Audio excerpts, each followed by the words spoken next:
सरल साधन है दान करना। अब आप लोग बोलोगे जब गरीब है तो दान क्या करेगा महाराज? गरीब भी अपने हिसाब से दान कर सकता है, उसकी जो सामर्थ्य है उसमें से पैसा निकाल करके थोड़ा दान हो। दान से ही धन व्यक्ति के पास धन आता है, ये पक्का नियम है। जो आज जिसके पास जितना बहुत सारा धन है, इस धन का केवल कारण ये है कि आपने पूर्व जन्म में कोई ना कोई बहुत दान किया है। उस दान का फल है कि आप दानी और बहुत धनवान हुआ।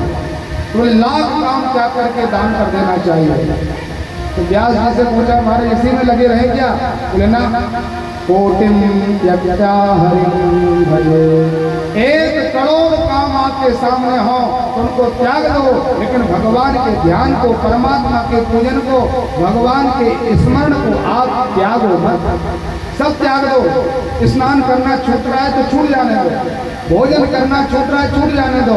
आपको सोने में कमी करनी पड़ जाए तो आप घंटा 2 घंटा कम सो जाओ, लेकिन परमात्मा के नाम में, भगवान के स्मरण में, भगवान की कथा में, भगवान के जप में कमी नहीं होना चाहिए।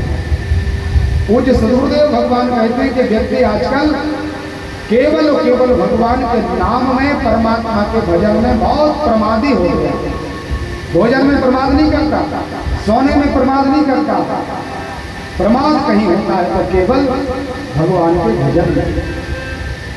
इसलिए महाराज हमें बहुत सावधानी से जीवन जीना चाहिए। सब महात्मा इकट्ठे हुए कि हम धर्म का संवाहन करेंगे, बचाएंगे उसको। क्या किया जाए बोले तो सब ने अपना अपना मत प्रकट किया। उसी बीच उन सब के बीच में महात्मा सूत जी आए और सूत जी का उन सब ने बड़े भाव से पूजन किया। इन्होंने समझाया कि देखिए महाराज, ये कलयुग लगा है, मौसम अलग अलग होता है ना सब प्रकार का। यदि गर्मियों में आप खूब मोटी जॉकेट पहन के बैठ जाओ तो लाभ मिलेगा आपको? बताइए। गर्मी में गर्मी जैसे कपड़े पहने जाएंगे ना, ठंडी में ठंडी जैसे कपड़े पहनना पड़ेगा, बरसात में बरसात के कपड़े पहनना पड़ेगा। महात्मा सूत जी ने कहा अभी ये कलयुग लग रहा है, इस कलयुग का मौसम अलग है, इसमें भी अलग कपड़े पहनना पड़ेंगे।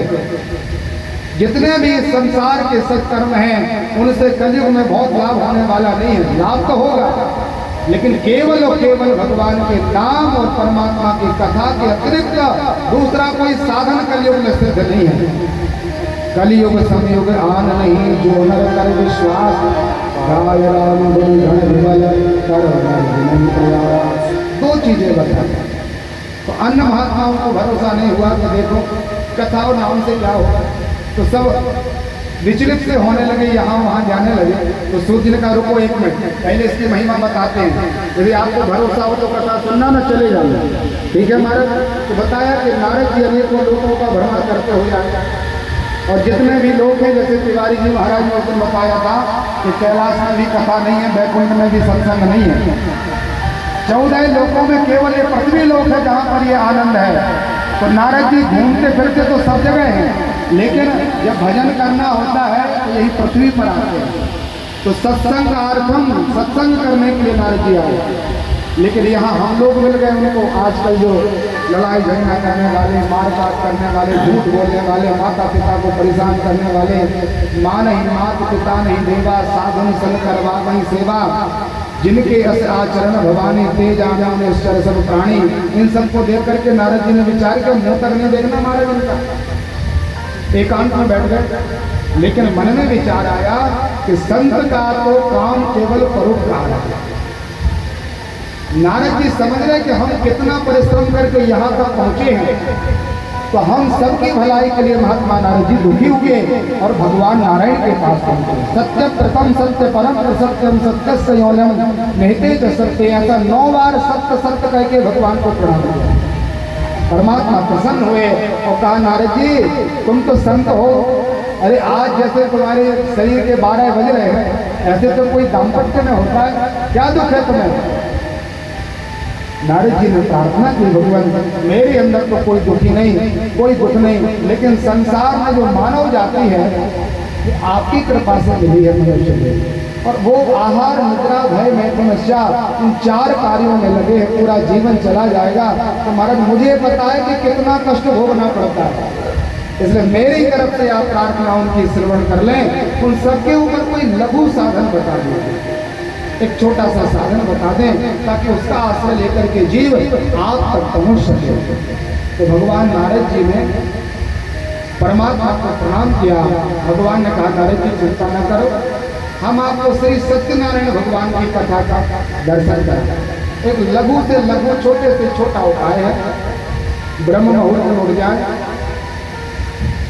स्वच्छ पवित्र तीर्थ आदि में स्नान करें, वस्त्र धारण करके मंदिर आए, भगवान से संकल्प पूर्वक कहें, प्रभु हम दिन भर व्रत रखेंगे और शाम के समय बंधु बांधवों को बुलाएं, पके केले के फल, घी दूध गेहूं का चूर्ण सामग्री लें और कोई विद्वान ब्राह्मण को बुला करके सांगोपांग विधि से भगवान का षोडशोपचार पूजन करें, अर्चन करें,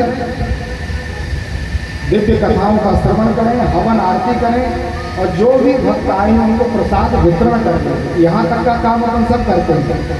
लेकिन इसके बाद सत्यनारायण की कथा में लिखा है कि जब आप ये सभी प्रकार के कार्य करके निवृत्त हो जाएं तो विष्णु सहस्त्र नाम का पाठ करें, गीता जी का पाठ करें, भागवत जी सुने या रामायण की चर्चा आप अपने जीवन में उतारें।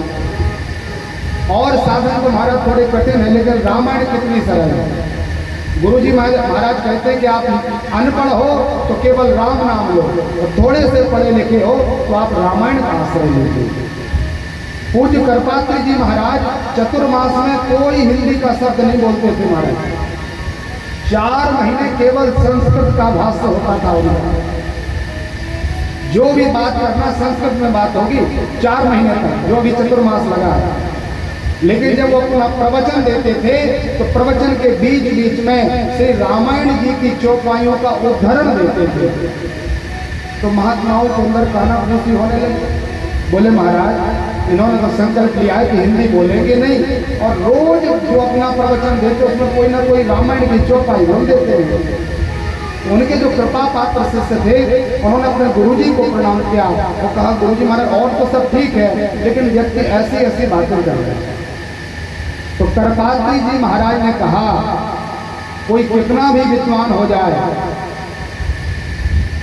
ब्रह्मा और महात्मा बृहस्पति जैसा ज्ञान भी प्राप्त हो जाए और अपने प्रवचन में बिना रामायण का आश्रय लेकर के अपना प्रवचन पूरा नहीं कर सकते। और मैं आपको बताऊं, शिष्य से कहा महात्मा कृपात्री जी ने कि जो रामायण की चौपाइयां हैं ये वेद से भी बड़ी भाषा है, संस्कृत से भी परम पवित्र भाषा है। ये कोई हिंदी हिंदी नहीं है। प्रत्येक चौपाई, एक चौपाई का आप आश्रय ले लो। रामायण कितनी बड़ी है, कोई भी एक चौपाई उठा लो, एक चौपाई के आश्रय लेने मात्र से आप अपने भवसागर से पार हो जाओ। कृपात्री जी महाराज के वचन है। हिंदी बोलते नहीं थे, लेकिन रामायण की चौपाइयों के बिना रहते नहीं थे। भगवान ने बताया कि जब आपका ये सब हो जाए, सब प्रसाद लेके चले जाएं, तो घर में रामायण का पाठ करो, विष्णु सहस्रनाम का पाठ श्रवण करो और कम से कम अर्धरात्रि तक जागरण करो। ये नियम है। ऐसा हो जाए तो निश्चित रूप से परमात्मा ने कहा, एक देह लोके सुखे भूतवा, पहले तो संसार में सुख आपको प्राप्त होगा और जब आपका अंतिम प्रयाण होगा तो मेरा वचन उसको वैकुंठ पद में मोक्ष पद प्रदान करूंगा। ये भगवान ने बताया। तो सूत जी महाराज को लगा इससे सरल साधन परमात्मा की प्राप्ति का कोई दूसरा नहीं हो सकता। बोलिए श्री सत्यनारायण भगवान की। जब ये सब सुना तो महात्माओं को थोड़ा भरोसा सा हो गया। बोले महाराज ये बताओ कि ये सत्यनारायण की कथा सबसे पहले किसने की? तो बताया कि काशी में एक पंडित जी रहते थे। ऐसा शुभ उनका जीवन, ब्राह्मण देह से जन्म हुआ, काशी में वास मिला, सभी प्रकार के वेद और शास्त्रों का अध्ययन भी हो गया, लेकिन थोड़ा सा उनको लोभ आ गया और लोभ सभी प्रकार के पापों का मूल है। पंडित जी ने विचार किया कि अभी युवान अवस्था है, थोड़ा सा क्यों ना धन इकट्ठा कर लें, बाद में जब समय मिलेगा तो भगवान का भजन कर लेंगे। हमारी गति ऐसी होती है, ये कथा दूसरों की नहीं हमारी है। काशी का वास प्राप्त हो गया, ऐसे गंगा जी का तट मां अन्नपूर्णा के आशीर्वाद को प्राप्त करते हुए भी कोई साधन नहीं किया पंडित जी ने। चौथा पल लग गया महाराज। वृद्धावस्था आ गई और बुढ़ापा जब आया तो पढ़े लिखे तो थे, मन में विचार किया कि ऐसे पवित्र क्षेत्र में मैंने कोई एक आचरण नहीं किया जिससे आत्मा का कल्याण हो, मरने के बाद भैरवी यातना को प्राप्त करना पड़ेगा। काशी में जो पाप करते हैं तो वहां के कोतवाल भगवान भैरव बाबा हैं और वो भैरवी यातना देते हैं। यमराज की यातना कितनी कठिन है, पुराणों में लिखी है। और शास्त्र कहते हैं कि जो भैरवी यातना है, यमराज जी की यातना उनके सामने जीरो है, शून्य है। जितने भी नरक हैं, इतनी कठिन भैरवी यातना हो तो वो तो घर घर काटने लगे महाराज। अब तो विचार आया कहाँ जाएं, क्या करें, मरने के बाद तो नरक मिलना ही है, इससे बचा कैसे जाए। तो भोले बाबा प्रसन्न हो गए। प्रभु को लगा मेरी काशी का भास प्राप्त किया, भाव कुभाव अनख आल सहूं, अरे कैसे भी रहा हो। परमात्मा एक वृद्ध ब्राह्मण के रूप में आए और कहा पंडित जी क्यों परेशान हो रहे हो। वो चरणों में लौट गया, कहा भगवान आज तक किसी ने प्रश्न नहीं किया। तो भगवान जो ब्राह्मण के वेश में थे, परमात्मा ने कहा मैं देख रहा हूँ तुम काशी की वीथियों में घूमते हो, तो कीर्णतः कर्ण लोभेनो, थोड़े से लोभ के कारण तुमने पूरा अमूल्य जीवन समाप्त कर दिया। भगवान को प्रणाम किया और कहा भगवान कृपा कीजिए। परमात्मा ने कहा कि इस जर्जर अवस्था में हम आपको कहें कि आप यज्ञ करिए, आप एकादशी का निर्जल व्रत करिए, आप यम नियम प्रत्याहार ध्यान धारणा समाधि अष्टांग योग कीजिए, ये संभव नहीं है। इसलिए अंतिम नारायण स्मृति, अंत में केवल एक ही कार्य सिद्ध होता है। उस कार्य क्या है, भगवान नारायण का आश्रय। अंत में ही केवल दिखाता।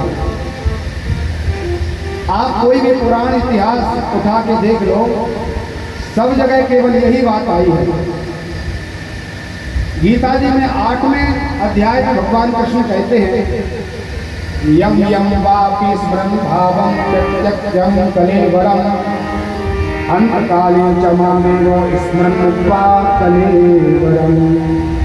भगवान कहते हैं कि अंतिम समय में जो मेरा स्मरण करते हुए, नाम तक नहीं लिखा भगवान ने कि नाम लेके मरे, केवल मेरा स्मरण मात्र कर ले, नाम बोलने की या कथा पढ़ने की या कोई दूसरा साधन करने की तो बात तीसरी है। केवल जो स्मरण करके अपना एक कलेवर त्यागता है वह सीधा मेरे परम भक्त को प्राप्त हो जाता है। भागवत जी में लिखा अंत काले तो पुरुषो आगते गत सद्वसा चिंध्यान संग शस्त्र स्प्रहा धीमुनितमा।